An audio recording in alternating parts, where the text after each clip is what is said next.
안녕하세요. 사사히 사람 사는 이야기 사연 읽어주는 남자입니다. 오늘 사연입니다. 헌신하면 헌신짝 된다는 말이 있죠. 전 그 말을 믿지 않았습니다. 언제나 진심은 통한다고 생각해 왔으니까요. 하지만 사랑하는 사람에게 자기 마음을 다 바치며 일방적으로 한쪽에서만 잘해주는 것만큼 어리석은 짓은 없는 것 같네요. 영화나 드라마처럼 조건 없는 순수한 사랑이라는 것은 우리 현실에 존재하기 어렵다는 것을 알게 되었습니다. 우리가 살고 있는 세상에는 좋은 사람만 있지는 않죠. 똑똑한 사람, 멍청한 사람, 순수한 사람, 영악한 사람, 혹은 나쁜 사람, 착한 사람이 섞여 사는 곳이 바로 사람 사는 세상인 듯 하네요.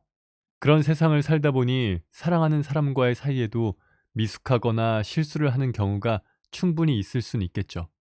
하지만 그 실수가 도를 넘어서 더 이상 되돌이킬 수 없는 상태가 된다면 그것은 서로 다름의 문제라기보다는 본성이나 됨됨이의 문제라고 생각합니다. 안녕하세요. 전 36살의 평범한 회사원 이동우라고 합니다. 저에겐 여동생이 하나 있죠. 제 여동생의 소개로 만나게 된 여자가 있었네요. 그렇지만 그녀와 신혼여행 이후 바로 이혼을 했으니 결혼 생활을 한 적은 없는 억울한 결혼을 했던 것이죠. 그녀는 제 여동생보다 3살 어린 후배였는데 저랑은 7살이나 차이 났습니다. 나이 차이가 많은 것이 그녀에게는 큰 무기였던 걸까요? 지금 생각해보면 그녀는 조금 영악했던 것 같네요. 하지만 첫 만남 당시 전 그녀를 보자마자 첫눈에 반하고 말았죠. 이미 나이를 알고 있었지만 전 그녀를 처음 볼 때부터 저 여자는 나랑 결혼할 여자라는 것을 느꼈고 적극적으로 제 마음을 표현했네요. 그래서인지 소개팅한 지 일주일 만에 우리는 초고속으로 다정다감한 연인 사이가 되었습니다. 연애 초반 저는 물론이고 그녀도 저를 많이 좋아했네요. 그래서 우리는 자주 만났죠. 하지만 웬일인지 시간이 조금씩 지나면서부터 그녀가 토라지는 일이 점점 잦아지더군요. 연애하면서 그녀에 대해 조금씩 알게 됐는데 액세서리나 보석류에 관심이 많다는 걸 알게 된 저는 그녀가 토라질 때마다 블링블링한 액세서리를 선물해주곤 했습니다. 그러면 그녀는 한박 웃음을 지으며 기분을 풀곤 했죠. 그런데 이것도 오래 못 가더군요. 어느 날 전화 통화를 하다가 토라진 그녀를 위해 알록달록한 작은 보석이 잔잔하게 박힌 팔찌를 사서 그녀에게 선물해줬죠. 그런데 그 팔찌가 썩 마음에 들지 않았는지 그녀의 기분이 풀어지지 않더군요. 저는 최선을 다해 그녀의 비위를 맞췄고 선물한 팔찌를 채워주며 그녀를 띄워줬습니다. 야, 우리 나은이 미모에 팔찌가 죽는다 죽어. 우리 나은이는 어쩜 이렇게 이뻐? 하지만 그녀는 여전히 토라진 채 말하더군요. 이 팔찌 너무 촌스러워. 왜? 우리 귀여운 나은이한텐 완전 잘 어울리는데. 귀엽다고 좀 하지 마. 동생 취급받는 것 같아서 싫다고 했잖아. 아뿔싸. 기분을 풀어주려다가 또 실수를 했더군요. 평소 그녀는 제가 귀엽다 하는 것을 좋아하지 않았습니다. 저한테 몇 번이나 이야기를 했는데 무의식적으로 또 실수를 했네요. 맞다. 오빠가 미안해. 다신 안 그럴게. 우리 나은이 어떻게 해야 기분이 풀어질까? 이 팔찌 말고 다른 걸로 사죠. 그날 결국 그녀가 원하는 대로 고급스러워 보이는 은은한 팔찌를 사는 것으로 그날의 위기를 모면할 수 있었죠. 하지만 그녀가 꼭 액세서리를 받아야만 기분을 푸는 것은 아니었습니다. 한 번은 그녀와의 데이트를 위해 그녀를 데리러 가던 중 생각보다 차가 밀려서 약 20분 정도 늦게 도착한 일이 있었죠. 전 그녀에게 생각보다 늦을 것 같으니 집에서 기다리라고 전화를 했습니다. 그리고 약속한 지 20분의 시간이 지나서야 그녀의 집 앞에 도착했죠. 차에 타는 그녀는 이미 잔뜩 성이 난 상태더군요. 그런 그녀에게 전 미리 준비해뒀던 꽃다발을 짠 하고 내밀었죠. 미안, 오빠가 좀 늦었지? 생각보다 차가 막히는 바람에 그랬어. 그래도 오빠가 우리 나은이 주려고 꽃도 사왔으니까 기분 풀어. 전 화가 난 그녀에게 어쩔 줄 몰라 하면서도 그녀의 기분을 풀어주려고 애썼습니다. 다행히 미리 사간 꽃다발이 기분을 풀어줬는지 그녀의 화가 조금은 누그러진 듯 했죠. 칫! 다음부터 데이트 시간에 늦기만 해봐.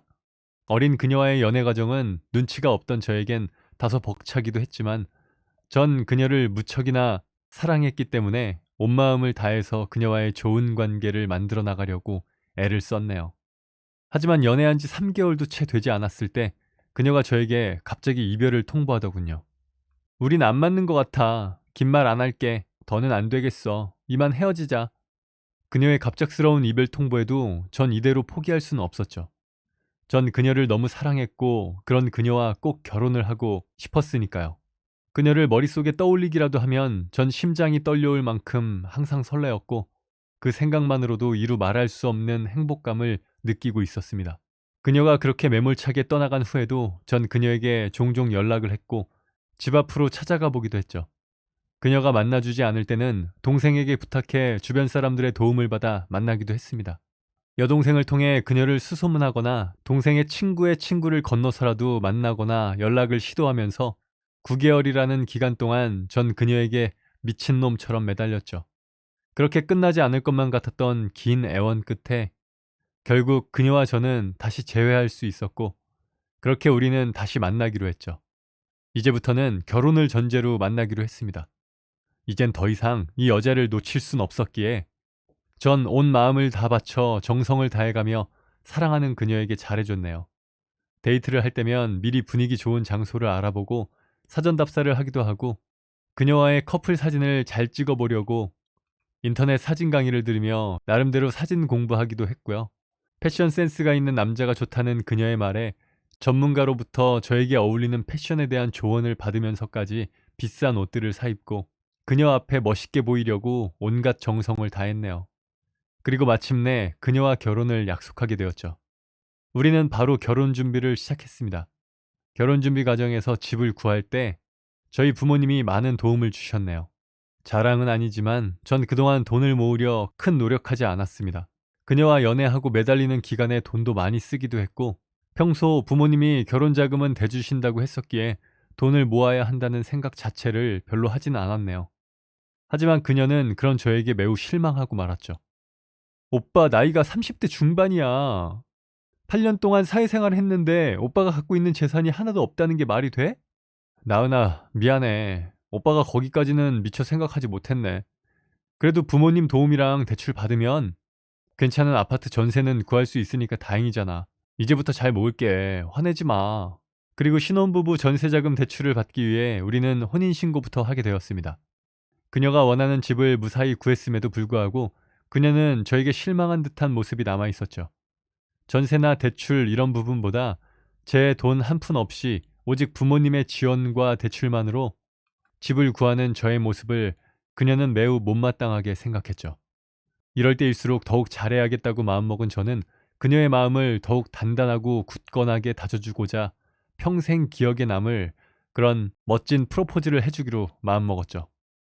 친구들과 진지하게 고민한 끝에 퇴근길 그녀의 회사 앞에서 나은아, 평생 너만을 사랑한다. 우리 결혼하지 않을래? 라고 큼지막하게 쓰여진 현수막을 배경으로 꽃다발과 반지를 주며 프로포즈를 하는 이벤트를 하기로 했죠. 준비하는 동안 어찌나 설레이던지 심장이 터질 것만 같았네요. 마침내 그날이 되었습니다.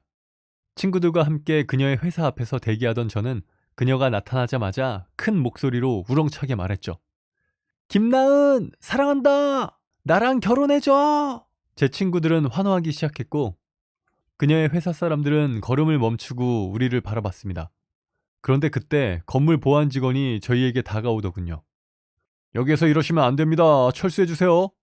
저는 잠깐이면 된다고 사정사정했지만 그 모습을 바라보던 그녀는 무척 당황했는지 제 팔을 잡아당기더니 당장 따라오라는 사인을 주며 저를 끌고 갔죠. 인적이 뜸한 곳까지 걸음을 옮기고 나서야 그녀는 저에게 입을 열었습니다. 오빠, 정말 해도 해도 너무한 거 아니야? 여기 내 회사야. 나 창피해서 회사 어떻게 다니라고 이런 짓을 해. 아니, 나는 멋있게 프로포즈하고 싶어서. 재수씨, 동우도 잘해보려고 한 건데 기분 푸세요. 죄송해요. 이벤트를 함께 준비한 친구 녀석들까지 나서 그녀에게 사과했죠. 그녀는 어쩔 수 없다는 듯 네, 괜히 이런 모습 보여서 죄송해요 하며 받아주더군요. 그날 프로포즈는 망쳤지만 수고한 친구들과 그녀와 함께 맛있는 저녁을 먹으며 우리의 이벤트는 마무리되었습니다. 하지만 만족스럽지 못한 프로포즈에다가 그동안 쌓여왔던 저에 대한 불만까지 더해진 그녀는 그때부터 절 무시하는 말을 하기 시작했죠. 참나, 어떻게 직장을 4년 동안 다닌 나보다 가진 돈이 없는 거야? 오빠는 진짜 현실 감각 제로야. 미주 언니는 똑똑한데 오빠는 왜 그래 진짜? 솔직히 이런 말은 좀 제 자존심을 상하게 하긴 했죠. 그래도 결혼식장, 스드메, 스튜디오 드레스 메이크업, 신혼여행 비용까지 모두 제가 냈는데도 말이죠. 그래도 전 결혼하면 다 괜찮을 거라고 생각하고 넘겼네요. 그렇게 또 한 차례 고비를 겨우 넘기고 결혼 준비가 차츰 막바지에 접어들 무렵 그녀가 회사에서 일하던 중 실수로 팔뚝 부위에 화상을 입고 말았습니다. 심한 화상은 아니었지만 드레스로 가릴 수 없는 부위인데다가 엄지손톱 크기 정도의 물집이 생겼기 때문에 그녀는 많이 속상해 하더군요. 흉터 생기면 어쩌지? 팔뚝이라서 가릴 수도 없단 말이야. 괜찮을 거야. 아직 한 달 남았잖아. 흉터 남아도 요즘은 화장으로 가릴 수 있다며. 제 대답에 그녀는 아무런 대꾸도 하지 않았죠. 순간적으로 아, 또 내가 뭘 잘못했구나를 깨달은 저는 재빨리 화제를 돌렸습니다. 그런데 TV랑 세탁기는 언제 도착한대? 몰라. 나중에 통화해. 갑자기 전화를 끊은 그녀에게 다시 전화를 걸어보니 그녀는 제가 그녀가 다친 것에 전혀 신경을 쓰지 않는 것에 대해 기분이 상했더군요. 9개월 동안 그렇게 매달리더니 이젠 다 잡은 물고기라 이거지? 라며 화를 내더군요. 결국 그녀는 결혼식 한 달 전에 이 결혼을 취소하자고 저에게 통보하고 말았습니다. 전 이 사실을 받아들이기 힘들었고 울고 불며 그녀에게 다시 매달리기 시작했네요. 나은아, 이건 아니야. 내가 다 잘못했어. 난 너 없이는 안 되는 거 잘 알잖아. 앞으로 내가 더 잘할 테니까 부탁이야. 하지만 그녀는 제 애원에도 아무런 반응도 하지 않았죠. 그러자 이번엔 양가 부모님들까지 합세하셨습니다. 도대체 한 달밖에 남지 않은 결혼을 왜 취소하냐면서 말도 안 되는 소리라면서 그녀를 뜯어 말렸죠. 특히 장인어른이 그녀를 크게 나무라셨다 합니다. 이미 주변에 다 알리고 청첩장까지도 보낸 마당에 부모님들 체면은 생각도 안 하고 제멋대로 군다고 말이죠. 그렇게 양가 부모님까지 저희의 결혼을 어떻게든 성사시키려 애써주신 덕에 그녀와 저는 예정대로 결혼하게 되었죠. 그렇게 우여곡절 끝에 결혼식 날이 되었습니다. 오전 예식이라서 신부는 이른 시간부터 메이크업을 받으러 가야 했죠. 그런데 앞불싸 중요한 결혼식 당일에 제가 그만 늦잠을 잤네요. 제가 그녀를 데리러 가기로 했었는데 시간상 그녀의 집에 들르지 않고 바로 간다면 약속 시간에 늦지 않을 수 있었죠. 그래서 전 그녀에게 미안하지만 택시를 타고 와달라고 부탁했습니다. 물론 엄청 사죄를 하면서 말이죠. 하지만 이때부터 그녀는 기분이 상했는지 조금씩 저와의 관계가 틀어지기 시작한 듯 했네요. 나중에 메이크업샵에서 만난 그녀의 기분은 이미 매우 좋지 않아 보였죠. 전 그런 그녀에게 나은아, 오빠가 잘못했어. 그래도 의미 있는 결혼식 날인데 우리 나은이 웃어야지, 응? 전 그렇게 한참을 그녀의 비위를 맞춰가며 달랬네요. 그렇게 조금씩 그녀의 기분이 풀리는 것 같았습니다. 그런데 사실 신부 준비는 오래 걸리지만 신랑 준비는 오래 걸리지 않더군요. 전 신부가 치장하는 동안 한참을 멍하니 기다리고 있어야 했죠. 그러던 차에 갑자기 아버지에게서 전화가 왔습니다. 동우야, 오늘 매려고 한 넥타이 아랫부분이 터졌는데 예식장 근처에 넥타이 살 만한 곳이 있냐? 아버지 전화에 마침 심심했던 저는 제가 사두겠다고 그냥 오시라 했죠. 그리고 신부에게 잠깐 나갔다 오겠다고 했습니다. 그러자 그녀는 저에게 짜증난다는 듯 말하더군요. 오빠 지금 어딜 간다고 그래? 미주 언니도 있잖아. 오빠가 꼭 가야 해? 마침 아내의 메이크업을 해주시던 원장님께서 30분 정도는 괜찮다고 하셨고 전 그녀에게 금방 다녀오겠다며 걱정하지 말라고 나왔죠. 그런데 30분 정도면 충분할 거라 생각했는데 생각보다 넥타이 고르는데 시간이 좀 걸리더군요. 결국 신부가 화난 듯한 음성으로 전화를 했네요. 언제 올 거냐고! 지금 시간이 몇 시인 줄이나 알아? 오빠 메이크업하고 머리 해야 할 거 아니야. 당장 와. 그렇게 신부는 결혼식 당일에만 저에게 3번을 화냈습니다. 다급하게 돌아온 저는 다행히 메이크업을 무사히 받고 결혼식을 마칠 수 있었죠. 하지만 그녀는 하루 종일 짜증만 내다 보니 썩 좋지 않은 기분으로 결혼식을 올렸고 우리는 그렇게 좋지 않은 기분으로 신혼여행길에 올랐습니다. 저는 예식장에서 공항으로 이동할 때부터 비행기 안에서도 아내의 기분을 풀어주려고 최대한 애를 썼죠. 나은아, 기분 풀어라. 우리 그래도 여기까지 왔으니까 즐겁게 여행 다녀와야지. 저의 애교 섞인 말에도 아내는 계속 이어폰만 끼고 음악만 들으면서 제 말을 무시하더군요. 그래도 전 신혼여행 가서 기분 좋게 놀다 보면 풀리겠지 하는 마음으로 지금 이 순간을 기분 좋게 생각하기로 했습니다. 어차피 나중에는 이것도 추억거리로 남을 거란 생각이었으니까요. 그런데 신혼여행지의 호텔에 도착하자마자 아내는 짐가방만 놓아둔 채 나가버리더군요. 게다가 제 카드까지 당당하게 요구를 했습니다. 전 엉겹결에 카드를 줬고 아내는 카드를 받자마자 휑 하고 나가버렸죠. 그리고 한참이나 돌아오지 않았습니다. 갑작스러운 아내의 돌발 행동에 전 화가 나서 술을 마셨죠. 그런데 술을 너무 마신 건지 전 만취한 상태로 로비에서 아내를 찾다가 저를 제지하는 호텔 직원과 시비가 붙어 다투기까지 했네요. 하필 쇼핑을 마치고 돌아오다가 로비에서 제가 호텔 직원과 다투는 것을 목격한 아내는 그 즉시 바로 뒤돌아서 호텔 밖으로 나가버렸죠. 기어코 아내는 다른 곳에서 자고 다음 날이 되어서야 돌아왔네요. 다음 날도 계속 쇼핑만 해대던 아내였지만 전 그래도 화해하려고 끝까지 아내에게 참고 인내하면서 때로는 내키지도 않는 애교까지 부려가며 신혼 분위기를 내고자 노력했습니다. 그런 저의 노력에도 불구하고 아내는 끝까지 화해를 거부하더군요. 아내는 좋은 면을 보는 긍정적인 시선보다 나쁜 면을 보는 부정적인 시선으로만 저를 보는 것 같았네요. 결국 신혼여행 기간 내내 첫날 밤도 보내지 못하고 그렇게 허무하게 한국으로 돌아왔죠. 저와 아내는 돌아오는 비행기에서도 따로 떨어져 앉을 만큼 서로에게 화가 단단히 나 있었습니다. 끝내 마음을 풀지 못한 저희 부부는 귀국 후에 각자의 본가로 돌아갔죠. 그리고 문자를 보냈네요. 우리 그만 헤어지자. 그래, 내가 이 결혼은 아니라고 했잖아. 이제 정말 헤어져.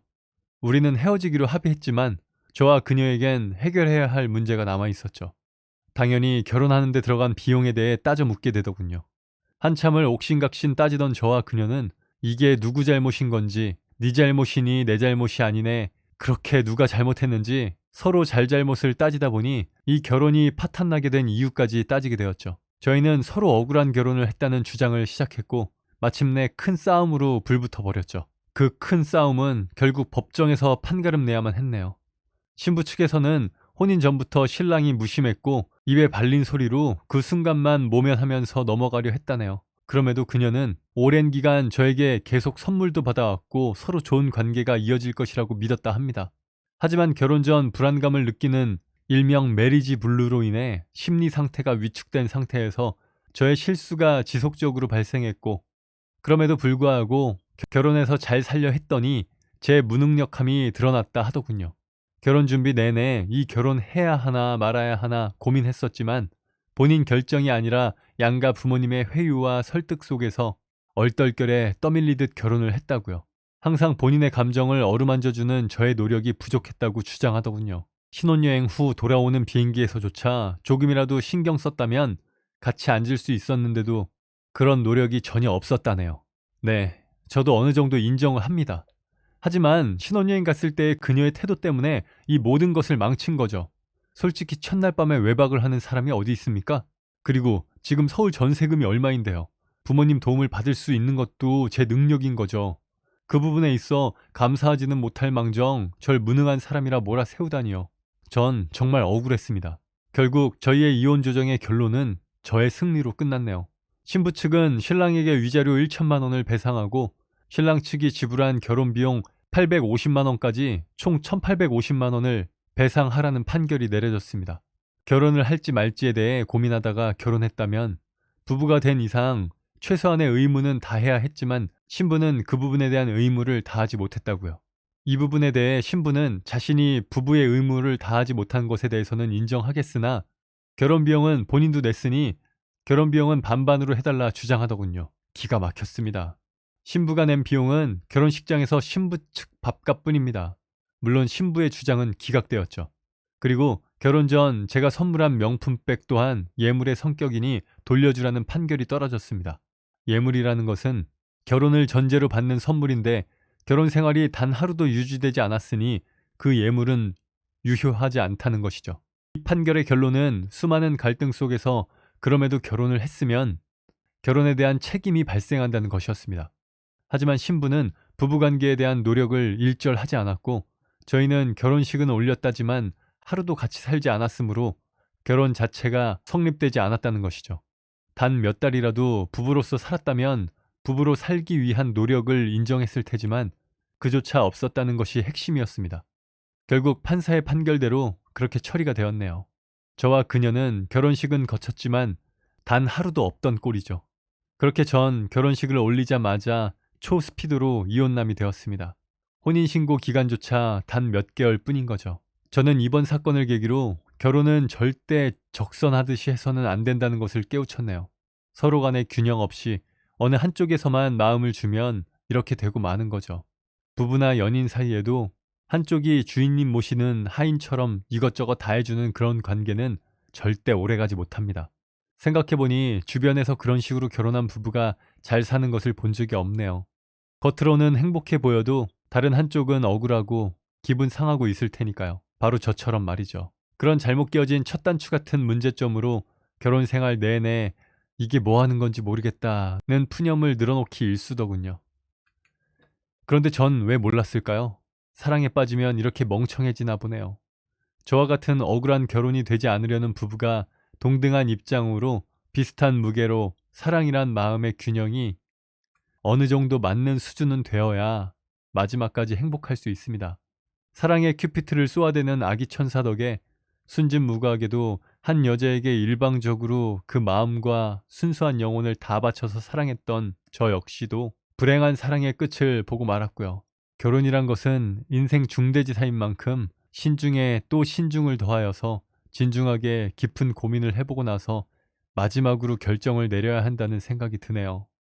제 아내는 결국 착함과 나쁨 중에 본성이 좋지 않은 나쁜 사람에 속한 것 같습니다. 저의 순박하지만 참 어리석었던 억울한 결혼 이야기를 들어주셔서 감사합니다. 네, 오늘 사연은 여기까지입니다. 채널 구독과 좋아요, 알람 설정 부탁드립니다. 감사합니다.